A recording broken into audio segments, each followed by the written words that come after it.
Ladies and gentlemen, good day and welcome to the Gravita India Limited Q1 FY23 earnings conference call hosted by Emkay Global Financial Services.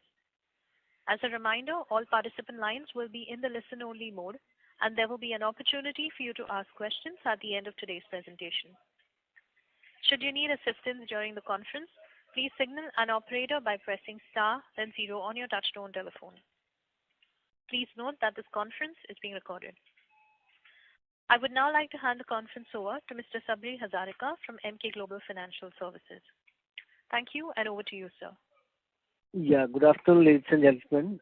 On behalf of Emkay Global, I welcome you all to the Q1 FY23 post-earnings conference call of Gravita India Limited.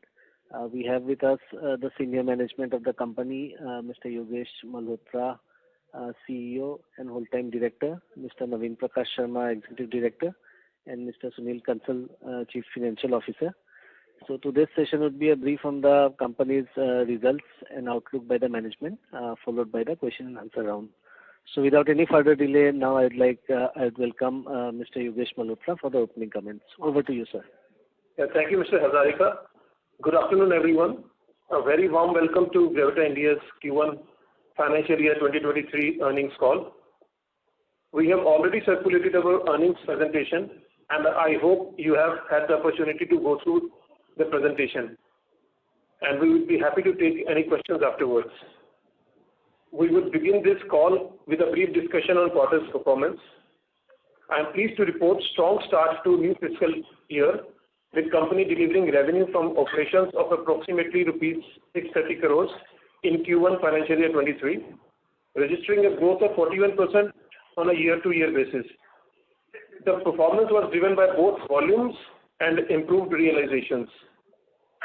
Our overseas business contributed 42% to the revenues, where we enjoy better margins.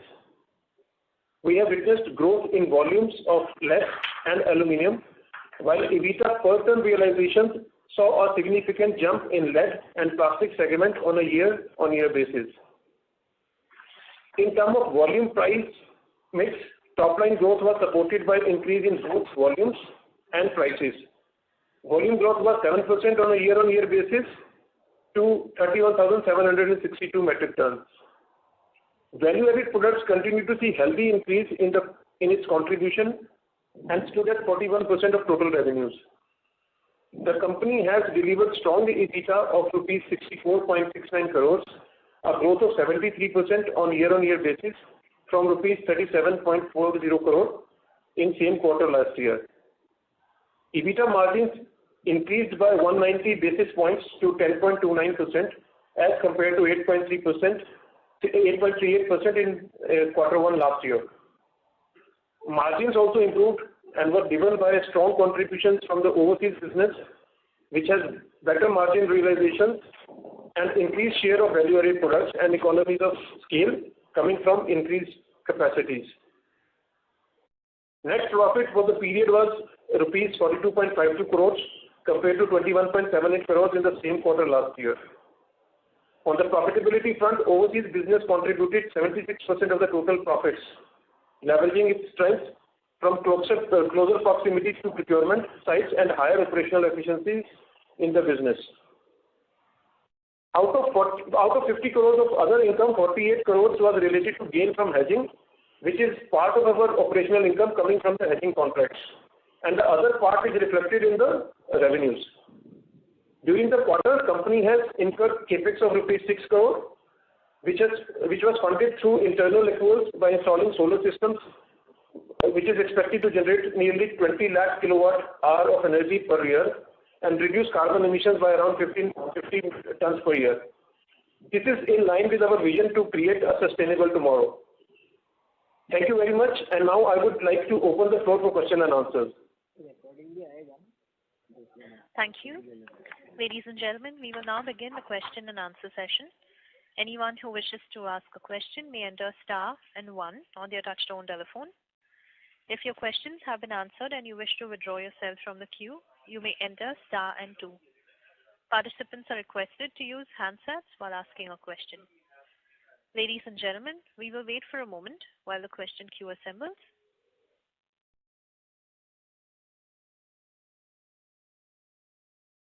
To ask a question, you may enter star and one. We have the first question from the line of Rahul from Lucky Investment Managers. Please go ahead. Thank you for taking my question, sir. Three questions I had. First one is the other income that you have just kind of given a breakup of 48 crores came from because of the hedging gains that you run for your inventory. How much of this is realized and how much of this is M2M? So everything in the hedging contracts would be M2M only, but the other part of realized is losses as against this income is realized in the actual transactions. So you see, one leg of the total transaction is the physical purchase and sales, and the other part is reflected in the other income. But at the same time, it is already realized in the month of in the current month. Yeah. As on 30th June, it was unrealized, but now it is realized. Okay. So the reason I was asking this was, sir, because the gross margins that you generally report is of the order of 21-22%. That's been your average for the last few quarters. But this quarter you are at 25%. So because it has moved up from 21-22 to 25%, I was just wondering if there is a M2M number here, which the losses in the inventory have still not been realized, which will be realized. Losses in the turnover have not been realized. They will come in July, August maybe. But you had to realize the M2M on derivatives. So, that bit has flown through into the gross margins, and that is why the gross margins are higher. That is what I'm trying to understand here. So the higher gross margins are basically for two reasons. One is, as I've already mentioned, that 72% of the total revenue profit has come from overseas businesses, which definitely gives us higher margins. At the same time, there was some arbitrage opportunities as Indian market was higher as compared to the global markets. So we took advantage of that arbitrage and bought some international scrap and then sold it in India. So that also contributed to some additional gross margins for India business as well. So what should we take as a normal steady state gross margins for your business? The normal steady state gross margins remain around 16 to 17 rupees in lead. And around 18 rupees in that's EBITDA margin 16 to 17 rupees per kg for lead. And around 18 to 19 rupees for aluminium, and similarly for 12 to 13 rupees for plastic divisions. In terms of gross margin, it is approximately 22%. So we should work with 22% as gross margins broadly. Correct. This 25% is an abnormality which may not return, which may not come back or whatever. This is because of some arbitrage advantage we took in this quarter specifically. Okay, so that was the first question, sir. Second is, the volume growth seems to be far lower than what you would have yourself projected, or in discussion with investors, what you would have told them. So what should we look forward to here in volume? 7% is almost anemic. Yeah, so a part of it is because of certain disruptions in the Sri Lanka plant, as it was not running efficiently in the last quarter, and then some of the projects probably like the Mundra project is not as of now completely stabilized. So hopefully in the next quarters we would compensate for this lack of growth in this quarter itself. But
65% and 35% on a broadly basis, India and overseas.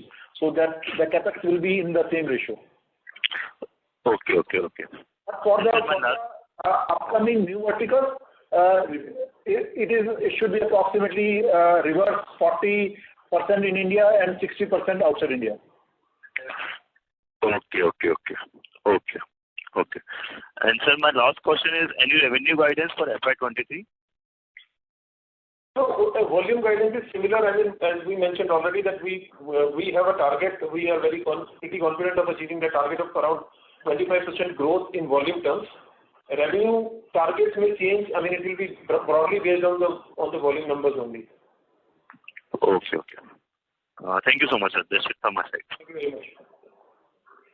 Thank you. We have the next question from the line of Keshav from Raksan Investors. Please go ahead. Hi, good afternoon, sir. Sir, I wanted to understand the disproportionate difference between bottom line and revenues that come out of international business. So, what are the enablers? Is it the labor cost, the supply chain, or the capacity utilization rates over there? So basically, in recycling business or in scrap business, it's basically the source of procurement or the scrap availability and the cost of scrap is the key drivers.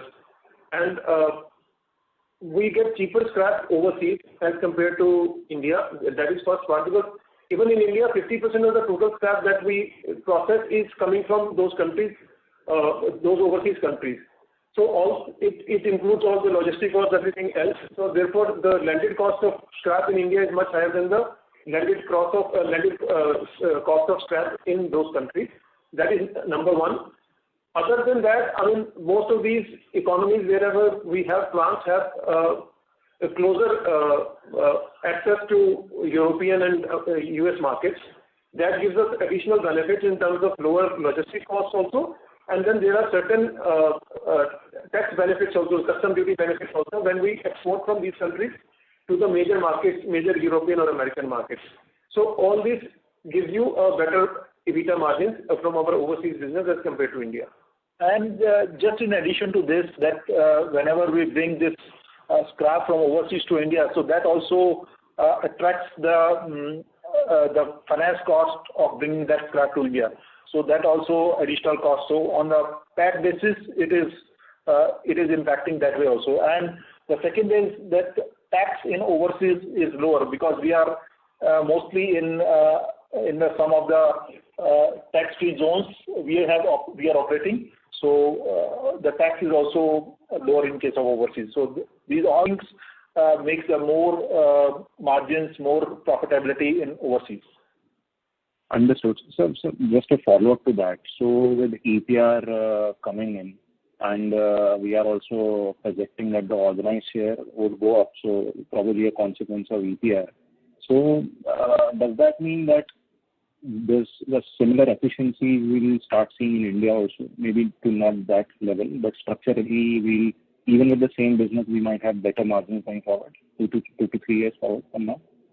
So, basically, we see a positive change going forward with this policy framework changes in India, with lot more scrap being available to the organized sector, and it has this repercussions to our overseas businesses also, because now our dependence on overseas scrap has gone down for the India business.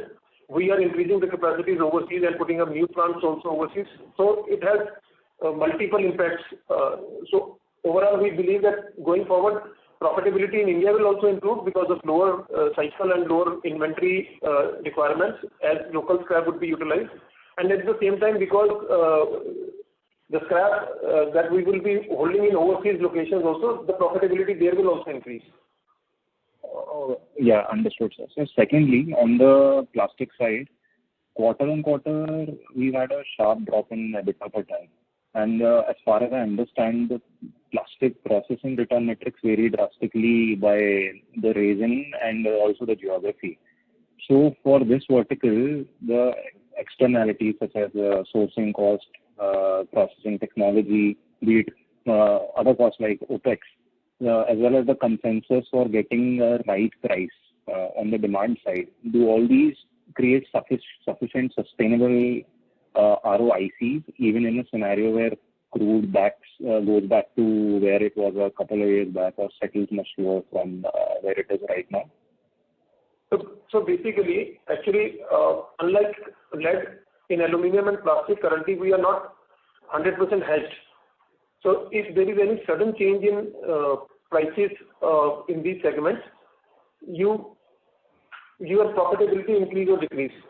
But at constant prices, as we mentioned earlier also, rupees 12 to rupees 13 per kg margins are basically the right margins. Before that, we got some increase in the last quarter because the prices had gone up last quarter.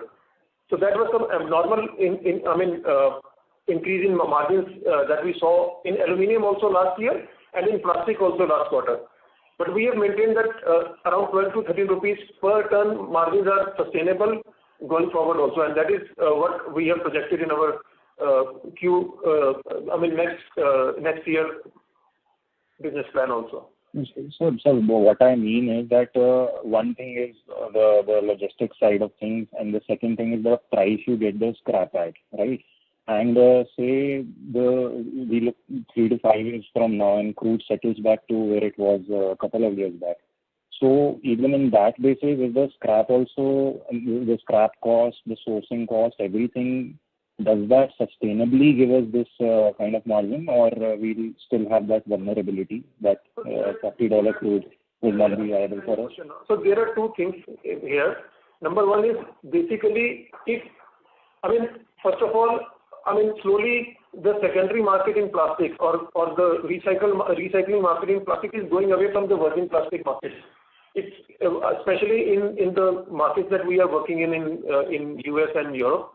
What is happening there is that the price of secondary plastic is breaking away from the virgin plastic, and at current levels also it is selling at a premium over primary markets because there is certain compliances that has been set there, and similar compliances are being set in India also with this EPR.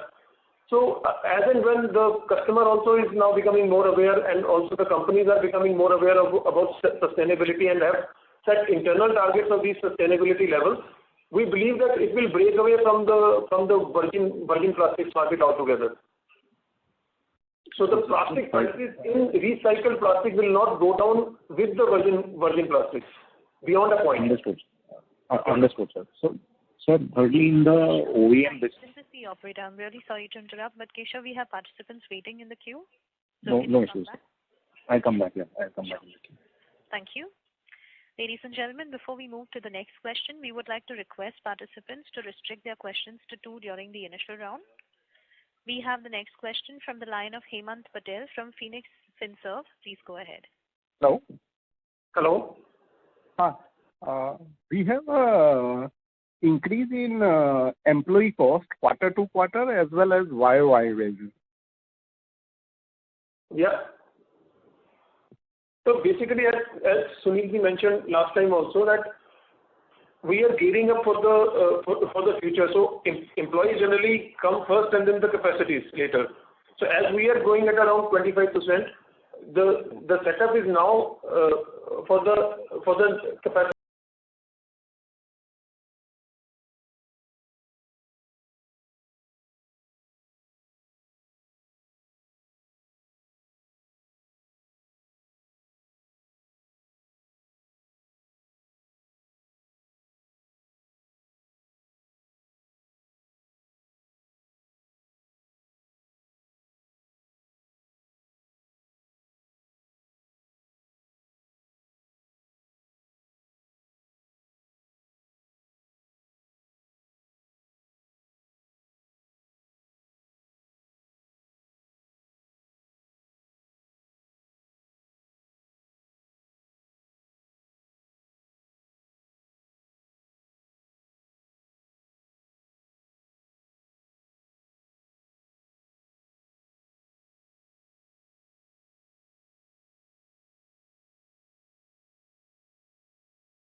as I mentioned earlier, like rubber and copper, and in future in steel, e-waste, lithium-ion batteries, and paper. So overall, we want not to be associated only with one product, but we want to be known as through and through recycling company basically. Okay. Thank you, sir. One more question. So, what is the highest selling lead value added product currently? So lead sheet is the highest value added product currently. Sorry, sir? Lead sheets. Lead sheet. Okay. Thanks a lot for taking my question. Thank you. Thank you. We have the next question from the line of Vaibhav Bajatia from Honesty and Integrity Investments. Please go ahead.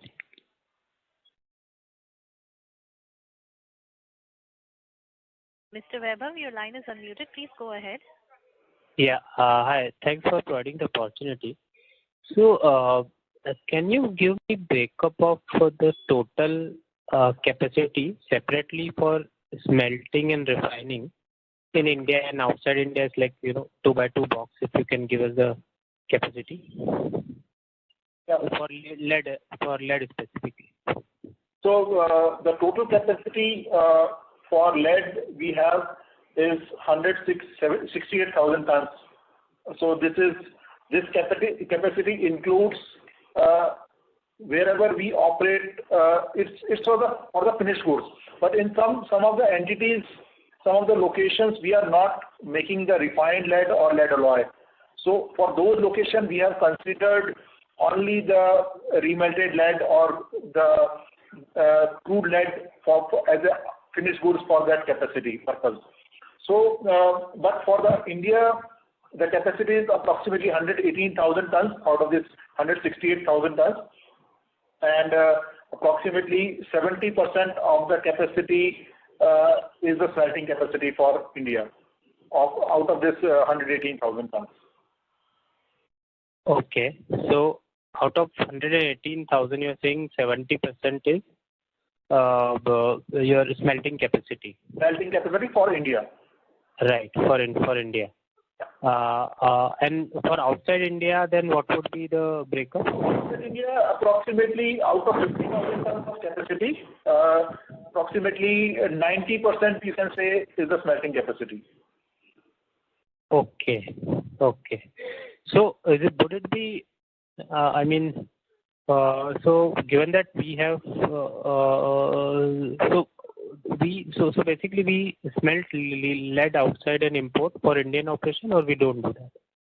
Yeah, so there is an opportunity sometimes when the lead prices, like in the Q1 it was there. So the lead prices in India is better than even if we pay the logistic cost of bringing that scrap to India, and even the finance cost, considering the finance cost also for bringing that scrap to India, metal to India. So then we bring that scrap to India and sell it in India after doing some value addition, of course. But sometimes when the lead prices are better in the international market, we sell it in international market. So we have both the opportunities. So we try to optimize both the things. Okay. Got it. And in terms of the plastics business, so you said in US and Europe, the situation is that the secondary plastic is now expensive than virgin plastic, right? That's what you said earlier, right? Yes. So in India, is it the same or it's different in India? In India, it's different currently, but going forward, as the EPR will be, the policy on EPR will be drafted, finalized, we believe that India will also follow on similar steps. So then, given the fact that you expect the secondary plastic to be expensive than virgin, so basically there is no then for the end customer. It may not be expensive than primary market. I said it will not link to the primary plastic. There will be a separate market for secondary plastic as compared to the primary market. So there will be no linking which is currently there in India. Okay. At certain times it may be probably, so it is a different supply and demand for both the plastics. And then that you're saying the delinking will happen because of the responsibilities that will be imposed by the government. There will be demand for recycled plastic because of this EPR. So if the demand is higher than the supply, the prices will go up and so on and so forth. So it will not link to the primary, which is currently the case. Okay. Understand that.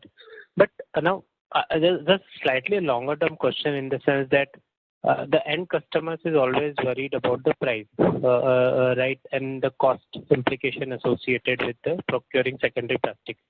Now, if the virgin plastic is going to suppose if the secondary plastic is always traded at a premium because of this artificial responsibilities on the consumers, so the increase in price of virgin plastic will increase the margins for secondary plastic. Would it be right to say that because our cost of processing secondary plastic has nothing to do with the oil prices or something, while virgin plastic price has everything to do with cost of oil, right? So during the times when the fuel prices are higher, probably during those times, because cost of procurement of scrap is the major cost center when you talk about secondary market. So it is kind of constant. You cannot go beyond a particular price because then people will stop procuring that scrap or collecting that scrap. So there is a limit. So if the fuel prices go down during those times, secondary plastic would be higher than the primary plastics. And during the times when fuel prices are up, probably during those times, because it is going to be an efficient market. As if there is too much margins, too many players will come into that secondary market also. So it will work like any other industry. Got it. There would not be any link between. So it's not necessary that if the fuel prices go up, the secondary prices for plastic will also go up. Similarly, if the fuel prices go down beyond a point, the secondary prices may not follow the fuel prices or the primary prices, primary plastic prices. So it will be a separate industry catering to a separate requirement of customers, which is more from the compliance point of view, which is more from the sustainability point of view. Got it. Understand, I think. Yeah, that's it from my side. I just said these two questions. That's it from me. Thank you. We have the next question from the line of Manav Singh from Aurelus Capital. Please go ahead. Hello. Hi, sir. Hello. I wanted to understand the demand supply scenario, domestic demand supply scenario.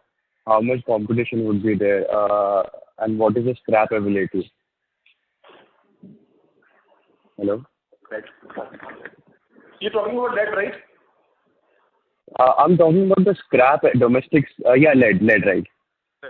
So the domestic total demand, or you can say production, is around 1 million tons, out of which 200,000 tons is done in terms of exports, and primary production is hardly 1.8 lakh tons, and this rest part is either by importing some refined lead and remelted lead, or through domestic scrap or imported scrap generation. So in domestic scrap scenario, the current situation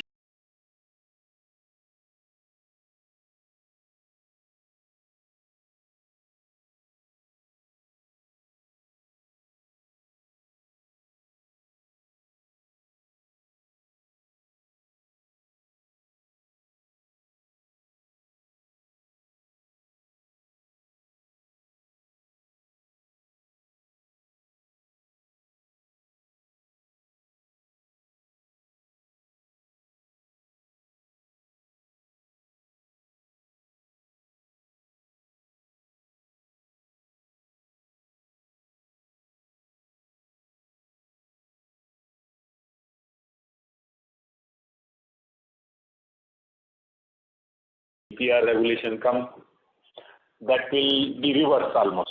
So there we see a steep growth of formal sector batteries coming, and this scrap sector will behave like that. Okay, sir. So, how much would we be doing? How much recycling of how much scrap do we prepare from domestic sources? So if you talk about our current capacities, 50% of the capacities are through domestic scrap, and we only cater to less than 10% of the total scrap in the domestic market.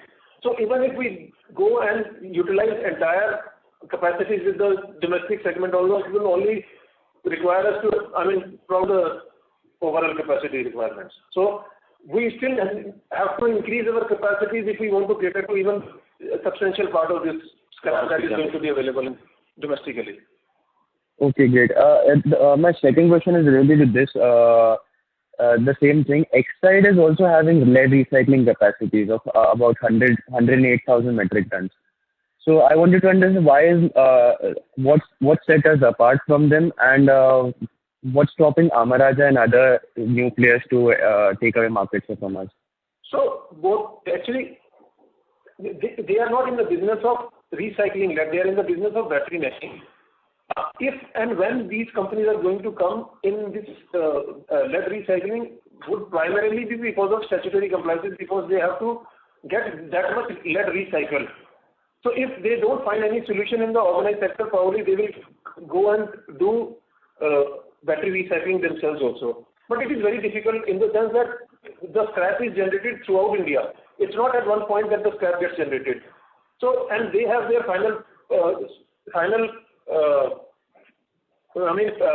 battery factory in one location. So for all the scrap to move to their location would be very difficult. So that is why companies like us, which have pan-India presence, which have factories all across India, are a better solution to this. So what we can do is we can collect all the batteries from all across India. We have a very good network of collection centers ourselves in India. So we can help them doing that.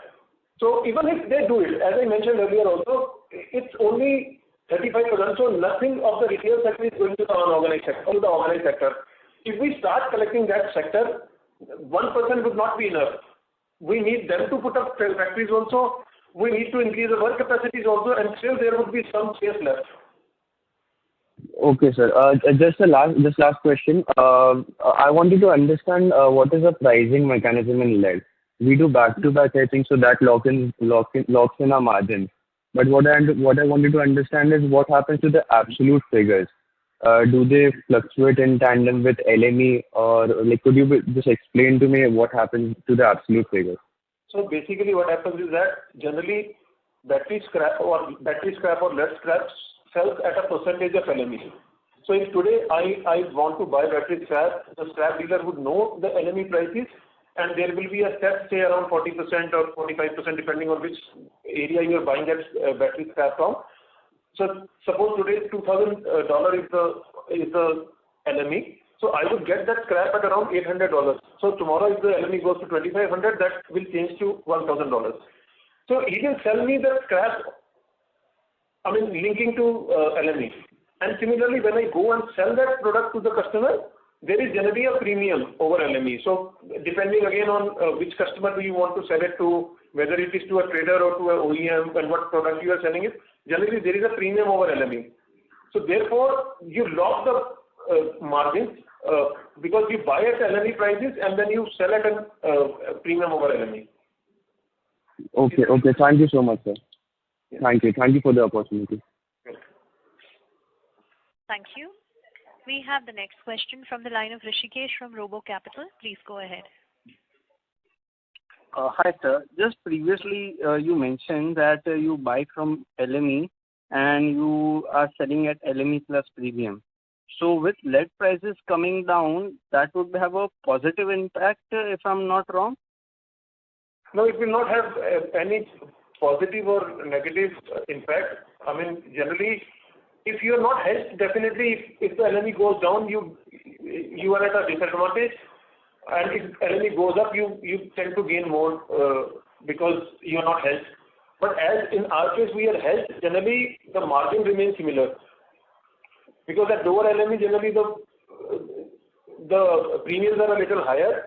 At higher LME, the premiums tend to come down a little. But in the end, the overall margins in between remain similar. Okay, so if lead prices, let's say, go further down, would our realizations will be impacted, right? Yeah, but because we are hedged, so it will only have the impact on whatever we are, doing the processing charges, which is not linked to LME. That is the only constant. So that may impact you, but it is a very small impact that is going to happen if the LME goes down further. Yeah, realization will go down, but at the same time, scrap cost will also go down. So the gross margin will remain same. Okay, so in that case, revenue growth, would that be vis-a-vis the volume growth that you said 25%? No. So what we are only targeting the volume growth. The revenue growth may go up or go down based on the metal prices. Okay, so if the metal prices are down, revenue growth in numbers term might go down, right? Yes. Okay. And sir, my second question was on value-added products, which is currently 40% around.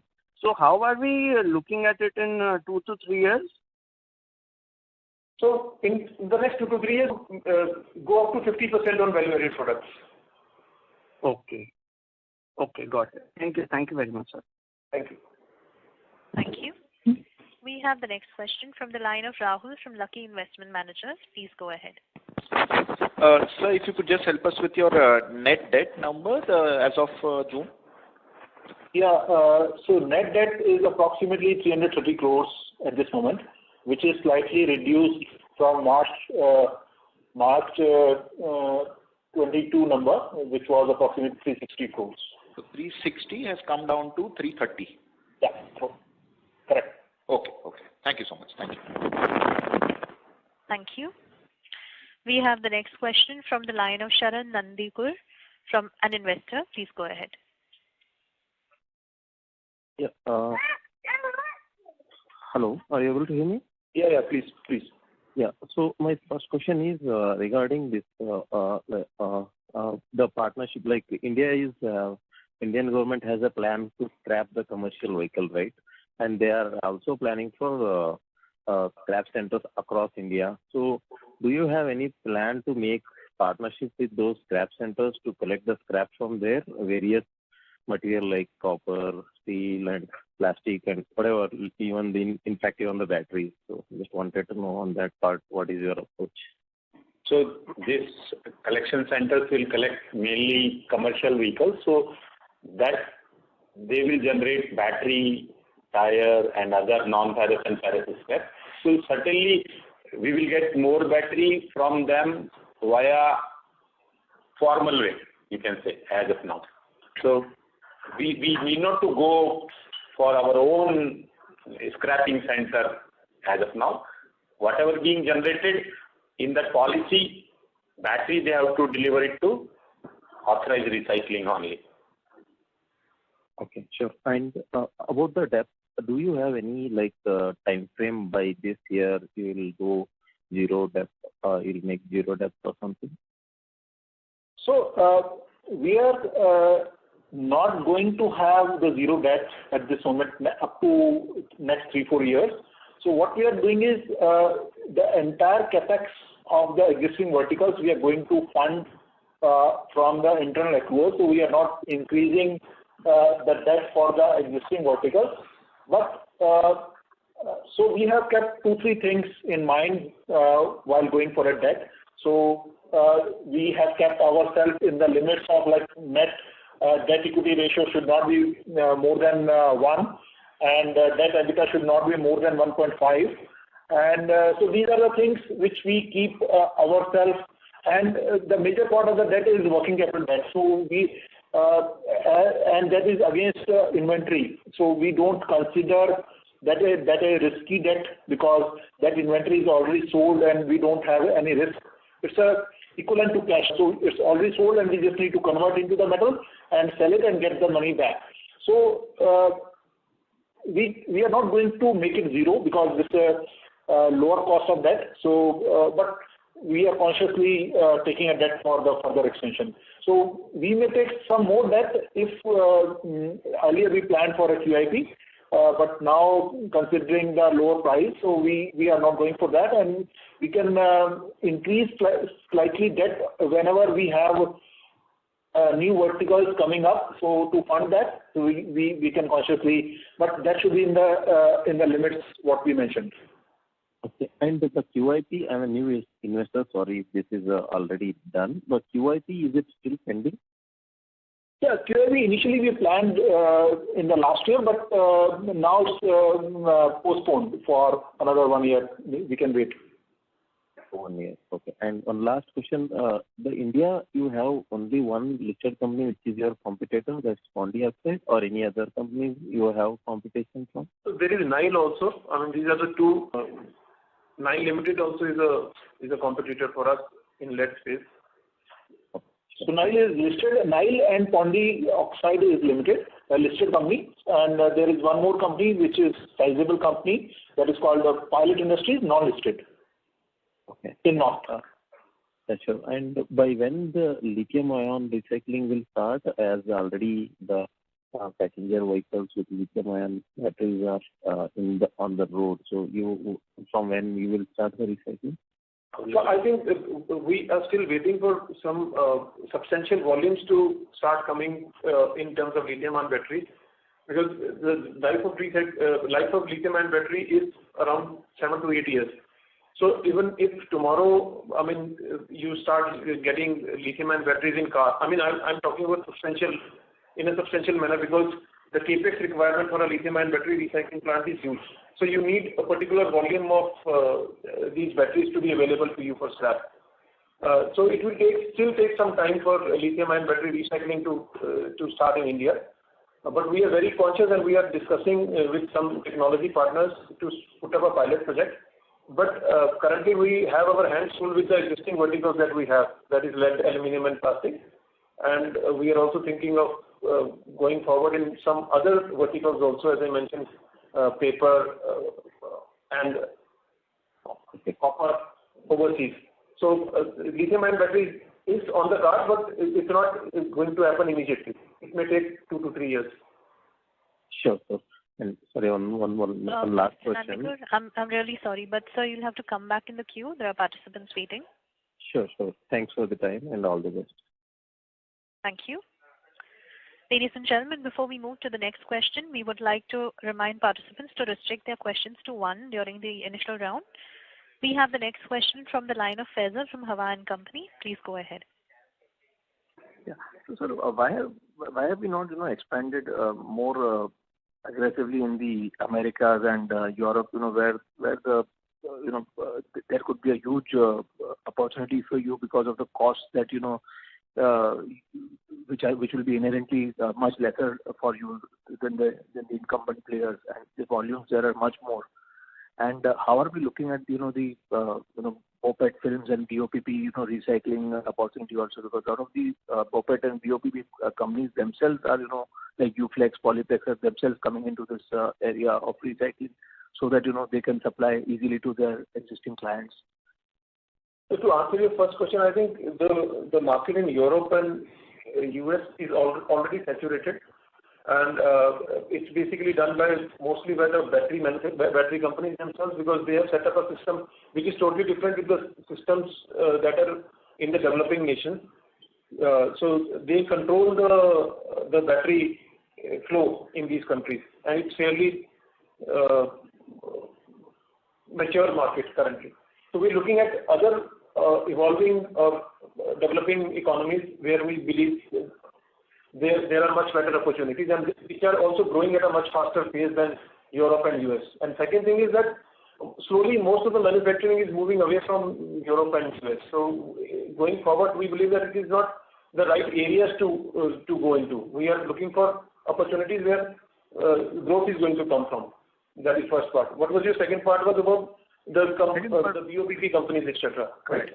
They are also themselves getting into the recycling because they have to save their supply. I mentioned earlier also that generally the quantum of change that is going to come once this EPR comes into place, whatever capacities are there in India and the way people can expand it is going to be difficult to keep up with the opportunities available. So it doesn't matter, and there would be enough opportunities for each and every person who want to come into recycling. The second thing is, it's not their core business, whereas recycling is our core business, and it's basically access to scrap that is more important, or access scrap is the key factor here, which we have our strength in. Not only in India, but outside India also we have huge, our own yards from where we procure. So that is going to be the key factor. I don't know how much strength they would have in this particular sector. And then of course, how to recycle, probably we are in a much better position than these companies who want to just do backward integration. And as I mentioned earlier also, mostly these companies will have single plant going and procuring from pan-India basis, processing in different areas, because logistic cost is going to be a major factor also. So I think it is good that most of these companies are realizing that recycling is going to be a key factor in future, but it is not a threat to us. Basically, it will only increase the awareness, or it will also increase the market size. And sir, what is causing you so much confidence that? Mr. Faisal, let's one. Okay, well, thank you. Thank you. We have the next question from the line of Deepak Mehta, an investor. Please go ahead. Hello. Yeah, Deepakji. Yeah. Thank you, sir. Great set of numbers. Sir, my question is around, right now we have 42% of revenue from value-added products. So by 2024, what percentage you are looking for value-added products? So we are looking at 2-3 years. 50% from value-added products. Actually, as more and more new plants are coming up, it takes some time for you to get it registered for value-added products, because you have to get OEM approvals also. So, because we have put up new plants in Ghana, we putting up new plants in Senegal and Tanzania also, from where we will be supplying value-added products. It may take some time in the next 2 to 3 quarters, where we would be stagnant at around 40-42%. But once approval for these plants will come from OEMs, it will jump and go to around more than 45% in this year itself. Okay. And what is the margin for value-added products, sir? EBIT margin? So generally, it gives you 2 to 3% more margin after costs for these products, net of additional cost. Okay. Thank you. Wish you best of luck. Thank you very much. Thank you. We have the next question from the line of Karan Nasri from Maximal Capital. Please go ahead. Hi, good evening, and thanks for the opportunity. I just want to understand our volume targets of this year of 25% now that Q1 is behind us, and in lead we have seen 9%, aluminum 10%, and plastic negative 3%. So to achieve this 25% target, we'll have to grow significantly higher in the forthcoming 9 months. So I would assume lead would have to grow 20% plus, aluminum in the range of 35-40%, and plastics in the range of 40-45%. So if you could just speak a little bit about the challenges which we saw on a more granular level this quarter, and what makes you confident of sort of achieving these numbers over the next 9 months? Basically there are 2 things. First is the total capacities that we are going to put up. Like in aluminium, there has been no increase in capacities in the last 2 quarters, but our Togo plant is coming up, from where we will increase the capacities or increase the total growth going forward. And we are also putting up capacities in Mundra for aluminium, and our plastic capacities are also going to go up. So from there we will get some increase in the next 2 to 3 quarters. As far as on a quarter-to-quarter basis, there are many issues or macro elements also that sometimes contribute to these things. For example, whenever there is a sudden drop or increase in metal prices or plastic prices, generally people stop buying or selling. That is one part. So there can be, they want the metals to stabilize first. So at those times, generally there is certain impact of procurement also, and sometimes on sales also. So it is not reflective of the actual market size that is available. So there's generally a default in these situations. And also in India, because as I mentioned earlier, also there were certain arbitrage opportunities, which means the imported scrap was much cheaper than the Indian scrap. So we kind of stopped buying in the Indian market, and that has reduced our local procurement in Indian plants also. So that also affected the overall volumes. But going forward, we don't see any challenge in reaching these 25% growth numbers in the future on the annual basis. Sure, that was helpful. And if you could just help me out with how much additional capacity is coming up in aluminum, including Togo and Mundra, and the same for plastic? So in Togo, we are putting up a capacity around 5,000 tons per month, per year. The current capacity is for so the current capacity for aluminum is 22,000 tons, and so other than Togo, which is coming up for 6,000 tons, we are coming up for Senegal aluminum also, which should be close to again 3,000 tons, another 3,000 tons. Then we are also coming up with the Mundra facility for aluminum, where will be done for 2 phases of total approximately 24,000 tons for aluminum. So taking all this together, the capacity of aluminum will be more than double in next 1 year. All right, and the same for plastic? Plastic would be around 50% more capacities would be put up in the plants in this year itself. So capacity of plastic is approximately 23,000 tons with the 50% capacity utilization. So for the volumes, we are increasing the capacity utilization also along with the additional capacities. All right, so that was very helpful. Thanks a lot and good luck. Thank you. Thank you. Ladies and gentlemen, due to time constraints, that was the last question, and we will now close the question queue. I would now like to hand the conference over to the management for closing comments. Please go ahead. Yeah, thank you everyone for joining us today for the earnings call. We remain optimistic of the strong growth trajectory and excited about the opportunities that lie ahead of us. We hope that we have answered all your queries. Please feel free to reach us in case any of your queries remain unanswered. Thank you once again. Thanks. Thank you, members of the management and Mr. Hazarika. Ladies and gentlemen, on behalf of Emkay Global Financial Services, that concludes this conference. Thank you for joining us, and you may now disconnect your lines. Thank you.